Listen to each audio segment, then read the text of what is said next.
உற்பத்தி பண்ண வேண்டும் சொல்லி அப்படின்னு சக்தி உற்பத்தி பண்ணி வச்சாங்க. பிள்ளையார படைச்சாங்க, குளிக்க போனாங்க, வந்தாரு சிவன் உள்ள தடுத்தாரு, வெட்டிவிட்டார். சரி, அப்ப தலையை வெட்டுறதுக்கு முன்னாடி விநாயகருக்கு என்ன தலை? மனுஷ தலை.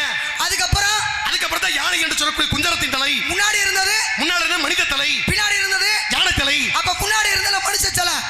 அந்த மனுஷ தலையோட பிள்ளையாரு எங்க இருக்கார்? அந்த சிவன் வெட்டினார்ல ஒரு மனுஷ தலை. சரி, அந்த தலை இப்ப எங்க இருக்கு? இந்த தேவையில்லாத கேள்வியை கேட்டு தசை இருக்க கூடாது. தேவையில்லாத. இன்னைக்கு எல்லாருக்கும் எல்லா வடிவமும் தெரியும். பெருமாளுடைய வடிவம் இருப்பது அப்படிப்பட்ட வடிவம் தான். எதை கேட்டாலும் அதுல காரணம் இருக்கு, அதுல விஷயம் இருக்கு, சரி, புராணம் இருக்கு, இல்லாத கேட்கலையா? அப்படிங்களா? சரிங்க, பேசுறீங்க. பேச்சு விநாயகர் பெருமாளுக்கு ஆரம்பத்துல இருந்த மனித தலை, பிறகு வந்ததா யானையினுடைய தலைன்னு. இப்ப எல்லா இடத்துக்கு போனாலும் ஒருத்தரோட சக்தி உண்டு. மும்மூர்த்திகள் யாரும் சொல்லுவா? சிவன் பிரம்மா விஷ்ணு. சிவனுக்குரிய வேலை என்ன தெரியுமா? சிவனுக்கு படைக்க அழிக்கிற வேலை. காக்கக்கூடிய வேலை யாருக்கு தெரியுமா? பெருமாள். அதே போல படைக்கிற வேலை யாருக்கு தெரியுமா? பிரம்மா. எல்லாருக்கும் வேலை இருக்குல்ல. இன்னைக்கு முழு முதல் கடவுள் இவருடைய வேலையை தொடங்கணும். எந்த வேலையை தொடங்கினாலும் யாருடைய சுழி போட்டு தொடங்குவா? பிள்ளையாருடைய சுழியை போட்டு தானே செயலை தொடங்குவா. அப்பேற்பட்ட விநாயகர் பெருமான் பூலகத்தில் இருக்கக்கூடிய வடிவம் எந்த வடிவம் தெரியுமா? யானையினுடைய தோட்டத்தில் இருக்காரு. தானே தெரிஞ்ச கதை. நான் கேட்கிறேன், எல்லாருக்கும் குழந்தை உண்டு. இன்னைக்கு பேசக்கூடிய பெருமையில சிவனுக்கு பிள்ளைன்னா யாரை சொல்லுவான்? சிவனுக்கு முருகன், பிள்ளையாரு, பைரவரு. தானே உண்மை. சிவனுக்கு பிள்ளைன்னா இவங்களை சொல்லுவான். ஆதிபராசக்தியினுடைய தோற்றுவிப்பு நான் என்ன சொன்னேன்? எல்லா விநாயகரை சொன்னேன். இப்ப இந்த உலகத்துல எல்லாமே போற்றக்கூடிய அதிசக்தி வாய்ந்த ஆயுதம் தருமன், பீமன், அர்ஜுனன், நகுல, சகாதேவன் இவெல்லாம் யாருடைய பிள்ளை? ஒவ்வொருத்தருடைய சக்தியால பிறந்தவங்க. இதுதானே உண்மை. ஆமா. அப்ப எல்லாருக்கும் ஒரு பிள்ளைங்கிற தோற்றிப்பு உண்டு இருக்கு. இப்ப முழுமுதற் கடவுள் விநாயகர் இல்ல. ஆமா. விநாயகருக்கு பிள்ளை இருக்கா? விநாயகருக்கு பிள்ளை இருக்கா? விநாயகருக்கு பிள்ளை இருக்கான்றே. எங்க விநாயகருக்கு பிள்ளை எப்படிங்க இருக்கு? பிள்ளை இருக்குன்றே. நீ என்ன சொல்றீங்க? கேட்டுங்கக்கா. ஆமாத்தா, கேட்டுக்கங்கத்தா. இவங்க சொல்லும்போது அப்படியே இனிக்குது. நீங்க சொன்னால அவங்க பாத்துக்கிட்டு பேசுறமா பேசும்போது பிள்ளாங்க கிட்ட பேசுறாருன்னு சொல்றாங்க. நீ பேசுறது அப்படிதான் இருக்கு. நான் பேசுவேன். இன்னைக்கு என்ன விவரம் இருக்கோ இன்னைக்கு பேசுவோம். என்னதான் தெரியும் பாத்து போடுவா. இன்னைக்கு இல்ல, என்னைக்கு நாள் வந்து பேசுங்க. பேச தப்பில்லையே. பேச தயாரா காத்துக்கிட்டு இருக்கோம். நானும் தயாரா இருக்கேன். அதாவது வெற்றி பண்றது பெருசு இல்ல, வெற்றியை தக்க வைக்கணும். எதை பேசினாலும் அந்த பேச்சுல காரணம் இருக்கணும், வித்தியாசம் இருக்கணும், நியாயம் இருக்கணும். உண்மைதான், தப்பில்லையே. நம்ம பேச்சுன்றது மக்களை கவர்ற பேச்சு இல்ல, அது கருத்து உள்ள பேச்சுன்னு. பிள்ளையாருக்கு பிள்ளை இருக்குன்னா இது என்ன கொடுமை? நீ தானமா சொல்ற? யானை முகத்துல இருந்தவனுக்கு மனுஷ தலை இருக்கும் போது என் பிள்ளையாருக்கு பிள்ளை இருக்காதா? அவங்க புராண கதைப்படியே அம்மனை சரிதானே. சரி, என்ன ஆனா பிள்ளையாருக்கு யானை தலை வந்துச்சுல. சரி, முதல்ல மனுஷ தலை இருந்துச்சுல. அந்த தலை இருக்கும்ல ஒரு இடத்துல, அது எந்த இடத்துல இருக்கு? அதான் கேட்டேன். மனுஷ தலை வந்தது நான் சொல்றேன். அவருக்கு பிள்ளை இருக்க வர எங்க இருக்கு சொல்லு. எத்தனை பிள்ளை இருக்கு? குழல் இடுது, யாழ் இடுது என்பது மக்கள் தன்னுடைய மனதை சொல் கேளாதானே. நான் கேட்கிறேன், விநாயகருக்கு 3 பிள்ளை இருக்குன்றேன். நீ இருக்கின்றியா இல்லைன்றியா? 3 பிள்ளையா? 3 பிள்ளை இருக்குன்றேன். அட கொடுமைய பேசுவா. நீங்க வேணா இல்லை நீங்க மறுத்து போடுங்க பாப்பா. சரி, நீங்க சொல்லுங்க. முதல்ல சொல்லவா? சொல்லுங்க. பேசுவோம். ஆரம்பத்தில் இருக்கக்கூடிய விநாயகர் பெருமானுக்கு ஒரு தோற்றம் பண்ணீங்க. சரி, இவ்வளவு தூரம் வாய்ச்சோட பேசுறீங்க. நெத்தியில போட்டுக்க என்னமா? பட்டை. பட்டைக்கு பேரு பசுபதி பாசம். யார் நினைச்சு போட்டிருக்கீங்க? சிவனை நினைச்சு பட்டை போட்டிருக்கீங்க. அவர் மயம் முருகனை சேர்த்து நினைச்சு போட்டு. அப்ப முருகனுக்கு சிவனுக்கு சேர்த்து பட்டை போட்டிருக்கீங்க. ஆமா. இன்னைக்கும் பெருமாளை கும்பிடக்கூடிய நெத்தியில என்ன போட்டிருப்பா? நாமம் போடுறீங்க. நாமம் போட்டிருப்போம்ல. ஆமா. எந்த ஒரு ஆலயத்துக்கு போனாலும் சொர்க்கவாசல்ன்றது எங்க இருக்கு? சொர்க்கவாசல்ன்றது பெருமாள் கோவில் இருக்கு. பெருமாள் கோவில் இருக்கு. ஆமா. அப்ப பெருமாள் கோவில்ல சொர்க்கவாசல் இருக்கு. இருக்கும். சொர்க்கவாசல் இல்லாத பெருமாள் கோவில் எங்க இருக்கு? சொர்க்கவாசல் இல்லாத பெருமாள் கோவிலா எங்க இருக்கு? சரி, நான் உங்களை கேட்கிறேன். சிவனுக்கு உலகத்துல முதல்ல வந்த கோயில் அது. இன்னைக்கு நீங்க பேசக்கூடிய உத்தரகோசம் அங்க. அப்ப சிவனோட சொந்த ஊரு. இன்னைக்கு அந்த ஊரத்தை சொல்றாங்க. முத கோயில் சொல்றாங்கல. சொல்றான். சிவனுக்கு முத கோயில் ராமநாதபுரம் மாவட்டம் உத்தரகோசமங்கையில இருக்கு. இன்னைக்கு பெருமை மங்களநாத சுவாமி பேரு. அது தெரியும். அப்புறம் என்ன? அப்ப அவருக்கு முத கோயில் உத்தரகோசமங்க இருக்குல. பெருமாளுக்கு முத கோயில் அது. நான் கேட்டனா கேட்டகடி முதல் பதில் சொல்லுங்க. கேக்குறதுலாம் நாங்க வரல. கேட்டு கொடுக்க கூடாது. நாங்க திருப்பி கேட்டிக்கு ஒரு கேள்வி பதிலா வராது. அதுக்கு நீங்க சொல்லணும். கேட்டா பதில் சொல்லு. சரி, உடைச்சு பேசுவோமா? சரி, இருங்க. உடைச்சு பேசுவோமான்ட்டே. பிள்ளையார் யாராலமா? அப்புறம் என்ன பேசுறீங்க? அத பத்தி நீங்க யாரு யோசிக்கிறாங்க எல்லாம் கிடையாது. அப்புறம் என்ன அர்த்தம்? பேசி பாருங்க. யோசிச்சு பேசுறேன் அறிவாளியே. ஆனா பேசுறப்ப யோசிக்கிற முட்டாள இந்த இடத்துல. மறந்தாலும் யோசிப்பாங்க. இப்ப நீங்க பேசுறீங்கல்ல அறிவாளியே யோசிப்பாங்க. இப்ப யானை முகத்தானப்பட்ட விநாயகருக்கு மனுஷ தலை எங்க இருக்கு? நீங்க அந்த தலை இப்ப எங்க இருக்கு? நீங்க வலிநாயகா ஆரம்பத்தில் இருந்தது மனித தலை, பிறகு மாற்றப்பட்டதான் விநாயகருடைய தலை. இன்னைக்கும் உலகத்துல விநாயகர் பெருமானுக்கு மனித ரூபத்தில் தலை இருக்குன்னா அது எங்க இருக்கு கேட்டீங்கன்னா பெருமைக்குரிய திருவாரூர் மாவட்டம். திருவாரூருக்கு பக்கத்துல கூத்தனூர் அப்படின்னு ஒரு சரஸ்வதி அம்மனுடைய ஆலயம் இருக்கு. அந்த கூத்தனூருக்கு அருகாமையில தான் செதிரவதி அப்படின்னு ஒரு கிராமம். அந்த செதிரவதி கிராமத்திலே ஆதி விநாயகர் அவருக்கு பேரு. இன்னைக்கு முக்தீஸ்வரனுடைய சன்னதி. இந்த முக்தீஸ்வரனுடைய சன்னதியில ஆதி விநாயகர். ஆதி விநாயகர் அர்த்தம் காலத்தால் முற்பட்டு முதன்முதலில் தோற்றுவிக்கப்பட்ட பெருமான்னு விநாயகர் சொல்றாங்க. அப்படிப்பட்ட ஆதி விநாயகர் செதலபதி கிராமத்துல மனித முகத்துல வேற எங்கேயும் இல்ல, மனித முகத்தில் விநாயகர் இருக்கக்கூடிய சன்னதியாக சொல்லப்படக்கூடிய ஒரே ஆலயம், இன்ன வரைக்கும் இருக்கக்கூடிய பெருமைக்குரிய ஆலயம் அந்த செதலபதி முக்தீஸ்வரர் ஆலயத்திலே ஆதி விநாயகரா காட்சி கொடுக்காரு. அங்கதே மனுஷ முகத்தோட தலை, இன்னைக்கு வெட்டுப்பட்ட தலை, ஆரம்பத்தில் இருந்துச்சு தலை, அந்த வெட்டப்பட்ட தலை எங்க இருக்கு அப்படி கேட்டீங்கன்னா உத்தரகாண்ட் மண்டல பெருமைக்குரிய ஒரு இடம். இன்னைக்கு பேசக்கூடிய உத்தரகாண்ட் என்று சொல்லக்கூடிய வட மாநிலத்தில் புவனேஸ்வரர், பாதாள புவனேஸ்வரர் குகை, அந்த பாதாள புவனேஸ்வரர் குகையில தான் ஆரம்பத்தில் இருந்த விநாயகருடைய வெட்டப்பட்ட தலையை வச்சு வழிபாடு நடக்கக்கூடிய ஆலயம் பாதாள புவனேஸ்வரர் குகையில. அது அங்க மனுஷ முகத்தோட இருக்கிறது செதலபதி கிராமத்தில் ஆதி விநாயகர் முக்தீஸ்வரர் சன்னதியில இருக்கா. தலை இருக்கிறது அங்க இல்ல, மறுத்து பேசணும், இல்லாத மறுத்து பேச முடியும், இருக்கிறத மறுத்து பேசணும். சரி, அப்ப மனித தலையோட இருக்கிறது கூத்தனூருக்கு பக்கத்துல செதலபதி, அந்த வெட்டப்பட்ட தலை இருக்கிறது உத்தரகாண்ட் மாநிலத்துல பாதாள புவனேஸ்வரர் ஆலயம். இன்னைக்கு வழிபாடு நடக்குதுல. அதே மாதிரி பிள்ளையாருக்கு 3 பிள்ளை இருக்கு. நான் சொல்லுவாங்களே மோதை, விமோதை, நந்தினி, கேசரி, வல்லவை, சித்தி, புத்தி, இந்த வரிசையில பிள்ளையாருக்கு 13 பொண்டாட்டி இருக்கு. எல்லாமே சக்திகள், மனைவினா மனைவி கிடையாது. ஆனா பிள்ளையாருக்கு 3 பிள்ளை இருக்கு அப்படின்னா இருக்கு. நம்ம எல்லாத்துக்குமே தெரிஞ்ச விஷயம் தான். இன்னைக்கும் பிள்ளையாருடைய சுழிய போறோம், உகாரம்னு 3 போடுறோம். அந்த உகாரத்தை போட்ட பிறகு எந்த ஒரு நல்ல விஷயத்தையோ என்ன நம்ம எழுதும் போது லாபம் அப்படின்னு எழுதுவோம். அடுத்து அந்த விஷயம் நிறைவடையும் போது சுபம் அப்படின்னு எழுதுறோம். அடுத்து இன்னொரு பிள்ளை இருக்கு, என்னது இன்றைக்கு வட மாநிலத்திலே அந்த பெண்ணுக்கு சந்தோஷினி மாதா அப்படின்னு பேரு. அப்ப லாபன் என்று சொல்லக்கூடியது பிள்ளையாரோட பிள்ளை, சுபன் அப்படின்றது பிள்ளையாரோட பிள்ளை, சந்தோஷினி மாதா என்று சொல்லக்கூடிய பெண்ணு பிள்ளையாரோட பிள்ளை. மொத்தம் பிள்ளையாருக்கு 3 பிள்ளை. அப்ப விவரம் இருக்கிறது வெளியில வருது. கேட்டோம்ல கல்வி இருந்து போட்டோம். பாசனை பத்தி பேசுறீங்க, சரி இருக்கட்டும். இப்ப நான் உங்களை ஒரு விஷயம் கேட்கிறேன். என்னதா அந்த பெருமாளுக்கு முத கோயில் நான் ஒண்ணு கேட்டேன். பெருமாளுக்கு சொர்க்கவாசல் இல்லாத கோயில், சொர்க்கவாசல் இல்லாதது நம்ம கும்பகோணத்தில் இருக்கக்கூடிய சாரங்கபாணி ஆலயம். இன்னைக்கு பெருமை இருக்கல அந்த சொர்க்கவாசல்ல. ஏன்னா அதுவே வைகுண்டம். வைகுண்டத்தில் இருந்த பெருமாளே நேரா வந்து எழுந்திருக்காரா, அதனால வைகுண்டமாக கருதுவதாலே அங்கே சொர்க்கவாசல் கிடையாது.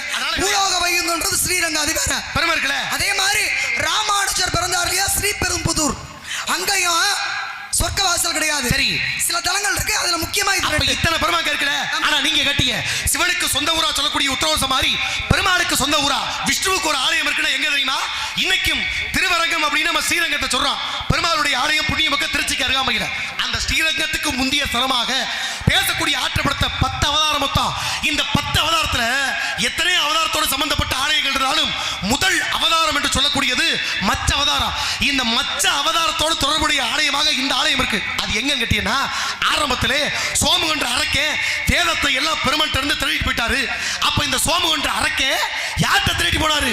பிரம்மதேவன்ட்ட இருந்து வேதத்தை திருடி கொண்டு போனார். பெருமாளே நீங்க எதை காத்து கொடுக்கன்னு கேட்டார். பெருமாள் சோமனோடு போராடி பார்த்தார், அதை கடலுக்குள்ள போயிட்டான். கடலுக்குள்ள போனவனை அழித்து வேதத்தை மீட்டுவதற்கு பெருமாள் எடுத்த அவதாரம் மச்ச அவதாரம். அப்படிப்பட்ட மச்ச அவதாரத்தை எடுத்து பெருமாள் காட்சி கொடுத்த கோலத்திலே எங்களுக்கு அருள்வாளிப்பாயின்னு வேண்டிக்கிட்டது கிடக்கத்தான் அந்த பெருமாள் காட்சி கொடுத்த ஒரு ஸ்தலம் தான் ஆதி திருவரங்கம்னு பேரு. திருவரங்கம்னா இப்ப இருக்க ஸ்ரீரங்கம். ஆதி திருவரங்கம்ன்றது எங்க இருக்கு கேட்டீங்கன்னா திருவண்ணாமலைக்கு பக்கத்துல அந்த பகுதியில் பார்த்தா திருக்கோவிலுக்கு அருகாமையில ஆதி திருவரங்கம்ன்ற பேர்ல ரங்கநாதன் ரங்கவள்ளி அப்படின்ற ஆலயத்தோடு இன்னைக்கும் பெருமை பேசக்கூடிய ஒரு ஆலயமாக பெரிய பெருமாளாக காட்சி கொடுக்கக்கூடிய ஒரே இடம் திருவண்ணாமலைக்கு பக்கத்துல ஆதி திருவரங்கத்தில் இருக்கக்கூடிய பெருமாள் இருக்காரா? திருவரங்க அப்படின்றா இப்ப திருவரங்கம் முந்துனதா திருப்பதி முந்துனதா? இன்னைக்கு நீங்க பாத்தீங்கன்னா ஆரம்பத்து ஒருத்தருக்கு காட்டு உண்டு. இந்த அவதாரம் மற்ற அவதாரத்தோடு தொடர்புடையது. அப்ப மச்சம்னா முதல் அவதாரம் தொடர்புடையது. நீங்க சொன்ன ஆதி திருவரங்கம் திருவண்ணாமலை பக்கத்துல இருக்கு. சரி, அதை ஏத்துக்கிறேன். நான் கேட்கிறது ஸ்ரீரங்கம் முதுனதா திருப்பதி முதுனதா? உடனே நீங்க புரிஞ்சுக்கணும். ஆரம்பத்தில் திருப்பதிக்கு நிறைய பெருமை இருக்கு. இது முதல் அவதாரத்தோட தொடர்புடையது. அப்புறம் இதை எப்படி சொல்வீங்க? ஏன்னா சீனிவாச அவதாரம் மட்டும் அடுக்கடுக்கு எடுக்கப்பட்டது. ராம அவதாரத்தின் போது உருவானது விபீஷ்ணனால உருவானது திருவரங்கம். அப்ப அது முந்தினது. அதுக்கப்புறம் ஸ்ரீனிவாச வந்ததுன்னா திருப்பதி. அப்ப அது பிந்தினது. ஆனா நான் என்ன கேக்குறேன், அந்த திருப்பதி இருக்குல்ல, திருப்பதியில இருக்க பெருமாள் பணக்கார சாமி தானே? திருப்பதியில இருக்க பெருமாள் பணக்கார சாமி தானே? உலகத்துல பெருங்கொண்ட தெய்வம் அப்படினாக்கா சரி பணக்கார சாமி. சரி, அவருக்கு பிரசாதம் என்ன வைப்பாங்க, எதுல வைப்பாங்க? ஒவ்வொருத்தருக்கு பிரசாதம் உண்டு. ஆனா திருப்பதியிலே பெருமாளுக்கு சாத்திரம்ல மாலை யாருக்கு சாத்திரா? பெருமாளுக்கு. திருப்பதி பெருமாளுக்கு சாத்திரம்ல மாலை சாத்துவாங்க. பெருமாளுக்கு சாத்தப்படக்கூடிய அந்த மாலை எங்க போகுது? நம்ம அழகர் கோயில் எங்க போய் சேருது? நம்ம அழகர் கோயில்ல கூட 18ஆம் படி கருப்பு கதவுல போடுவாங்க. நான் ஏற்கனவே பேசியிருக்கேன். ஆனா திருப்பதியில் இருக்கக்கூடிய ஸ்ரீனிவாச பெருமாளுடைய அந்த மாலையை யாருக்கும் தர மாட்டாங்க. திருப்பதி கருவறைக்கு பின்னாடி ஒரு நீர் ஓடை இருக்கு. அந்த நீர் ஓடையில தான் போடுவாங்க. அப்ப அந்த ஸ்ரீனிவாச பெருமாள் என்ற திருப்பதியினுடைய கருவறைக்கு பின்னாடி இருக்க நீரோடையில தான் நீங்க கேட்ட மாதிரி அந்த மாலையை போடுவாங்க. சொல்லுமா, நான் சொல்லிட்டேன்ல, நீரோடையில மாலை போடுவாங்க. இப்ப இப்படி ஒரு மாலை இருக்குல்ல, ஆமா. இப்ப உலகத்தில் தாத்தக்கூடிய அந்த மாலை அங்க போய் சேருதுல. ஆனா திருப்பதி பெருமாளுக்கு இன்ன வரைக்கும் பிரசாதமா படைக்கிறானா மண் பாத்திரம் இருக்கு தெரியுமா? மண் பாத்திரம். ஆமா. இந்த மண் பாத்திரத்துல தயிர் சாதத்தை பெருமாளுக்கு படைக்கிறான். ஏன்? என்னதான் பணக்கார கடவுளா இருந்தாலும் யார்ட்ட இருந்து வட்டிக்கு வாங்கியிருக்காரு? குபேரன்ட்ட இருந்து. ஆக குபேரன்ட்ட இருந்து வட்டிக்கு வாங்கினால தயிர் சோறை மண் பாத்திரத்தில் ஒரு பக்தனுடைய பக்தை கிணங்க. ஏன்? எண்ணற்ற சிறப்பான அம்சம் ஒரு பக்தனின் வேண்டுகோள் கிணங்க அவன் அன்பை மதிக்கும் விதமாக மண்பாண்டத்துல தயிர் சாதத்தை அன்னைக்கு சாப்பிட்டு இருக்காரு. அப்ப திருப்பதிக்கு வைக்கக்கூடிய சாப்பாடு தயிர் சாதம், அதுவும் மண்பானையில தான் திருப்பதியே சாப்பிடுறாரு. பாத்துக்கங்க. சரி, அதே மாதிரி திருப்பதிக்கு போடக்கூடிய மாலை அந்த நீரோடையில வந்து இன்னைக்கு திருப்பதிக்கு பக்கத்துல ஒரு 15-20 மைலுக்குள்ள வேற்பாடு என்று சொல்லக்கூடிய இடத்துல இன்னைக்கும் பார்க்கலாமா? அந்த நீர்ல விட்டு அந்த வேற்பாடுன்ற இடத்துல தான் திருப்பதியினுடைய மாலை வந்து சேருது. அப்ப எவ்வளவு பெருமை பாத்தீங்களா? இருக்கு. ஒண்ணுக்குள்ள ஒண்ணு 1000 கருத்து இருக்கு. சரி, மாலை இருக்கு. சரிமா, இப்ப நீங்க ஆரம்பத்துல சொன்ன மாதிரி ஆண்டாள் மாலை 3 இடத்துக்கு போகுது. சரி, திருப்பதி மாலை வேற்பாடுன்ற இடத்துக்கு போகுது. அழகர் மாலை 18ஆம் படி கருப்பு கதவுக்கு போகுது. சரி, நான் கேக்குறேன், சிவகங்கை இருக்குல்ல, ஆமா, சிவகங்கையில இருந்து ஒரு சமஸ்தானம் மாலை ஒரு கோவிலுக்கு போகுது. சரி, எந்த கோயில்? இது யாரும் அவ்வளவா பேசாத ஒரு விஷயம். சொல்லுங்க பாப்போம். இன்னைக்கு ராமநாதபுரம் மாவட்டம் இருக்கு. ராமநாதபுரம் மாவட்டத்திலிருந்து சிவகங்கைக்கு ரொம்ப தொடர்பு எக்கச்சக்க இருக்கு. அது பெரியது சிறியது இருக்கு. அது கூட தனித்துவம் வேற கணக்கு. இதை பேசுவோம். இப்ப அங்க இருந்து சிவகங்கைக்கு ஒரு மாலை வரணும், ஒரு காரணம் இருக்கணும்ல. இப்ப ஒவ்வொரு மாவட்டத்துக்கு ஒரு மரியாதை இருக்கும். மரியாதை கிடையாது. ஆரம்பத்தில் முருகனை பத்தி பேசுறீங்க. முருகனுடைய பெருமை ஒட்டுமொத்த ஆலயத்தில் இவருக்கு தனிப்பட்ட பெருமை இருக்கு. இப்ப நான் கேட்கிறேன், எல்லா வல்ல பெருமைக்குரிய ராமநாதத்திலிருந்து சிவகங்கை மாவட்டத்துக்கு ஒரு மாலை வருதுல. இப்ப நான் கேட்கிறேன், ஒரு பிள்ளைக்கு அழகுன்றது எவ்வளவு பெரிய ஆளா இருந்தாலும் தந்தையினுடைய பேரை காப்பாற்றக்கூடியது. தந்தை மகர் காட்டு நன்றி அவன் அதை எத்து முந்திகிற பச்சைகள். ஆமா, ஈன்ற பொழுதின் பெருவக்கின் தன்மகளை சான்றோனை கேட்டது கதை தான உண்மை. இன்னைக்கு எவ்வளவு பெரிய ஆளா இருந்தாலும் 4 பேர் மெச்சும்படி வாழணும்னா யாரு? மாதா பிதா குரு தெய்வம். தனமா உண்மை. ஆமா, மாதா பிதா குரு தெய்வம். ஒரு பிள்ளைய வந்து பேச விட்டு பார்க்கணுமா? பிள்ளைய பேச விட்டு பார்க்கணும். ஒரு பிள்ளைக்கு அழகு தன்னுடைய தாய் தப்பனை கடைசி வரைக்கும் பாதுகாக்கிறது. அதே பிள்ளையோடைய வேலை தாய் தகப்பனுடைய மரியாதையை காப்பாத்துறது. அதிகம் வச்ச ஒரு குழந்தைக்கு என்ன ஊட்டுவாங்க நினைக்கிறீங்க? சாப்பிடுறதுக்கு என்ன ஊட்டுவாங்க? சாப்பிடுறதுக்கு உணவு ஊட்டுவாங்க, பால் ஊட்டுவாங்க. தானே உண்மை. யதார்த்தமா எல்லா பிள்ளைகளும் சாப்பிடுறது தானே. தானே உண்மை. யதார்த்தமா எல்லா பிள்ளைகளும் சாப்பிடுறது இதுதான். ஆண்டாண்டு காலம் அழுது புரண்டாலும் ஆண்டார் மீண்டும் திரும்பியது முடி சார்ந்த மன்னரா இருந்தாலும் இறுதியில பிடிசாமல் ஆவான். செத்து போனா அவன் என்னமா சொல்லுவான்? செத்து போனா சவம் தானே. இன்னைக்கு நம்ம தமிழகத்துல சவத்தை நம்ம எப்படி சொல்றோம்? பணம்னு சொல்றோம். சொல்ற வழக்கம் தானே. செத்து போனா உயிர் உள்ள வரைக்கும் சிவம் போயிருச்சுன்னா அது பிணம். இப்ப நான் கேட்க கேள்வியே, பிள்ளையினா உணவை தின்னு பாலை குடிக்க இதை பண்றது வழக்கம். ஆனா பிணத்தை எந்த பிணமா தின்னுமா? பணத்தை புள்ள தின்னுமா? பிணத்தை புள்ள தின்னுமான்னு கேட்கிறேன். ஏங்க உங்களுக்கு மட்டும் இப்படி எல்லாம் யோசனை வருது? உனக்கு அப்படி ஒரு யோசனை எனக்கு வராதா? நான் ஒண்ணும் தப்பா கேட்கலையா? நான் சரியா கேட்டுக்கிட்டு இருக்கேன். ராமநாதபுரம் சமஸ்தானத்துல இருந்து ஒரு ஊருக்கு ஒரு இடத்துக்கு மாலை போகுது. மாலை வருது. நீ கேட்ட, நான் என்ன கேட்டேன்? உலகத்துல பிள்ளையா பிறந்தா உணவை சாப்பிடுது, பாலை குடிக்கும். ஆனா பிணத்தை தின்னுமா பிள்ளைன்னு கேட்டேன். பிணத்தை ஒரு பிள்ளை தின்னுச்சுல. எந்த பிள்ளை? பார்வதி சிவனிடத்துல சொன்னாங்களா, முருகேன்னு பிள்ளை இருக்காரு, பிள்ளையாருன்னு பிள்ளை இருக்காரு. சரி, பைரவர் இருக்கியா, வீரபத்திரர் இருக்கியா, எத்தனையோ குழந்தைகள் இருக்கு. ஆனாலும் ஒரு ஜோதிமயமாக ஒரு பிரகாசமான ஒரு குழந்தை எனக்கு வேணும் அப்படின்னு பூஜை பண்ணாங்களா. விளக்கு பூஜை, அத விளக்கு ஏத்தி. அதனாலதான் இன்னைக்கு கூட நம்ம விளக்கு பூஜை பண்றாங்க பெண்கள்லாம். சரி, பார்வதியே பண்ணுன பூஜை விளக்கு பூஜை சிவனுக்கு. அதனாலதான் இன்னைக்கு பெண்கள் விளக்கு பூஜை அப்படின்னு ஒண்ணு பண்ணிட்டு இருக்கான். அப்ப ஜோதியின் வடிவமாக தன்னுடைய கணவனான சிவனை கண்டு அந்த அம்மா பூஜை பண்ணாங்க. அப்ப அந்த விளக்குல இருந்து ஒரு புள்ள தோன்றுச்சு. சுடரிலிருந்து தோன்றிய ஒளிமயமான அழகான ஒரு மயன் நல்லபடியா பிள்ளைய வளர்த்து பால் ஊட்டி சோறு ஊட்டி நல்லா வளர்த்தாங்க. அப்ப பால் ஊட்டி சோறு ஊட்டி வளர்க்கும் போது திடீர்னு பிள்ளை இரவு நேரத்துல கொஞ்சம் கொஞ்சம் காணாம போகுது. காலையில சிவனும் பார்வதியும் தூக்கி பிள்ளைய கொஞ்சினா அது மேல கெட்ட வாடை பெண வாடை அடிக்குது. என்ன இப்படி அடிக்குது? என்ன பிள்ளை விட்டு அழகா இருக்கியா? நம்ம பிள்ளை ஆசைப்பட்டு தோன்றின ஒரு குழந்தை, இது மேல ஏன் இப்படி ஒரு பிணவாடை அடிக்குதுன்னு புரியல. சரி, மறுநாள் இதை கண்டுபிடிக்கணும்னு சொல்லி புள்ள இறங்கி பூலோகத்துக்கு போறாரு. பின்தொடர்ந்து போய் பார்க்குறாங்க, இவருக்கு இவங்க கொடுக்குற சாப்பாடு பத்தல. பூலோகத்துக்கு வந்து சுடுகாட்டில் இருக்க பிணத்தை எடுத்து சாப்பிட்றாரு. அப்படி பிணத்தை எடுத்து சாப்பிட்றதுனால தான் இப்படி வாடை அடிக்குது.